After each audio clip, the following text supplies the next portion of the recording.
Mtoto wa taifa ya Rwanda mbanje kubasuhuza kuri chano yanyu cyangwa se chano yanjye nawe wowe umurikiye kuri chano twese dukunda, chano yasukuwe, chano yahawe umugisha n'Imana, chano icaho byinshi mukunda, chano iteye impuwe, iteye ubwiza, chano rwose natarata nanjye ubwanjye ngo ngirute ngo mirangize.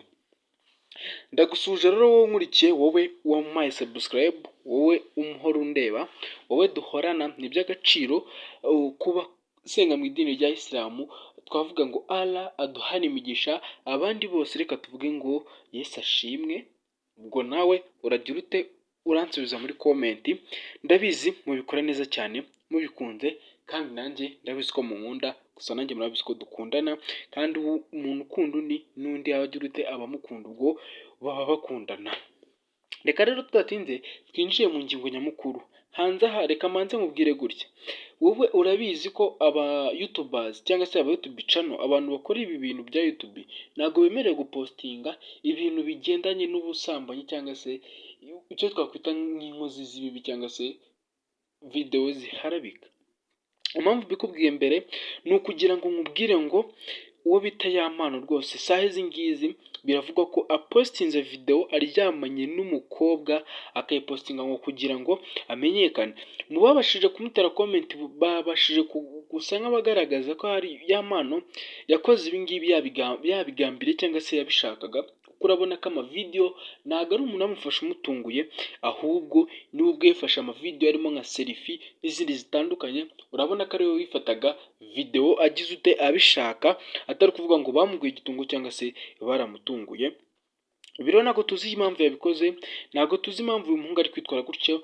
Umuntu muzi kuri music cyangwa se mu ndirimbo nyinshi zitandukanye zinarebwa cyane, umuhanzi unazwi hano mu Rwanda cyangwa se muri Afurika cyangwa se n'ibindi bihugu byo hirya ya Afurika, ni umuhanzi ufite izina rikomeye Yampano muzi cyane. Si impamvu rero nkamwe n'abakunzi banjye nanjye impamvu no muhungu rwose kugeza izi ngizi akoze ibi ngibi.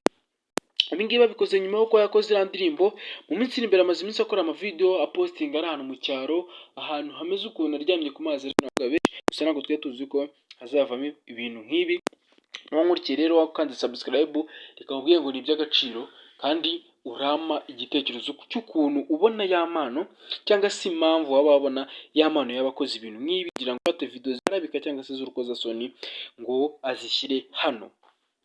Ubundi nakabaye mbabwira ngo reka mwabereke izo video yafashe, gusa iyo turi gushyira ibi bikorwa byacu kuri YouTube igira ute iraducekinga ikareba ko nta bintu by'urukozasoni cyangwa se andi makosa ari muri video, nibwo ibona kugera kuri YouTube kugira ngo ibashe kubagaragara mwese muyibone gatanu ku kandi. Niyo mpamvu natiriwe nshyiramo ako gace, kuko ntabwo YouTube yari kwemera ko nkabahereza. Gusa ngira ngo benshi murabizi ko iyo video yayipostinze, mwagiye mubona ku ma TikTok, ku zindi mbuga nka IG nka Facebook ziba zitemerewe guhana, usibye YouTube channel ihanira ibyo bintu. Izindi mbuga ndakeka ahari batemerewe kubihana.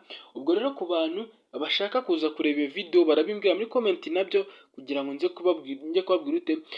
Hari murabizi ko hari n'urubuga rwa WhatsApp, urukuta tuzatwungurana ibitekerezo abafana banjye cyangwa se abakunzi banjye nanjye nkunda cyane. Wananyandikira ku buryo naza gushaka uburyo ki ushyira kuri urwo rukuta nawe. Ubwo rero wumvishe nawe bishaka waza kunyandikira muri comment ukambwira icyo ushaka cyangwa se ukampa nimero yawe, kugira ngo nze kukwinjiza gute muri urwo rukuta rwa WhatsApp, kugira ngo nze kukubwira ukuntu uraza kubona video nimba uyishaka. Gusa izi video rwose, iyo video nimba ufite n'umwana ntuze kujya n'ahandi hantu uyibona ngo uyirebane n'umwana, kuko ni video ziteye urukozasoni, ziteye ubwoba, zitemere kurebwa nabi. Ubwo rero wowe urimo uza kubyigaho uraza kumbwira muri comment umbwire ukuntu ubyumva. Nibyo twe turimo kutireba rero bya Yampano, tutazi icyo agamije. Ubwo abakunzi banjye cyangwa se abakunzi b'imbuga b'aba YouTubers, aba TikTok, aba Facebook n'aba Instagram, turagenda tubimenya gake gake uko amakuru yagiye yicuma. Wowe icyo ukora ni ugufungura subscribe, ugafungura inzogera kugira ngo izindi video zize kubasha kukugeraho gatanu ku kandi, tuze kubana ibihe byose, kugira ngo n'indi video nza gukora nawe ugira ute ize kukugeraho uri wa mbere. iyo video rwose iza kukugeraho uri mu wa mbere.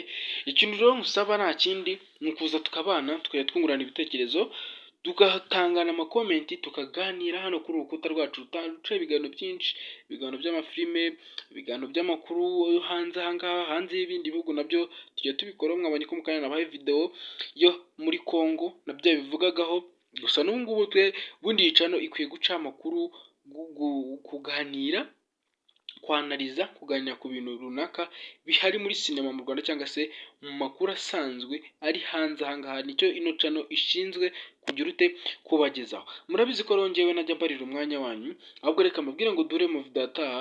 Ciao ciao, ndabakunda, kanda subscribe, bye.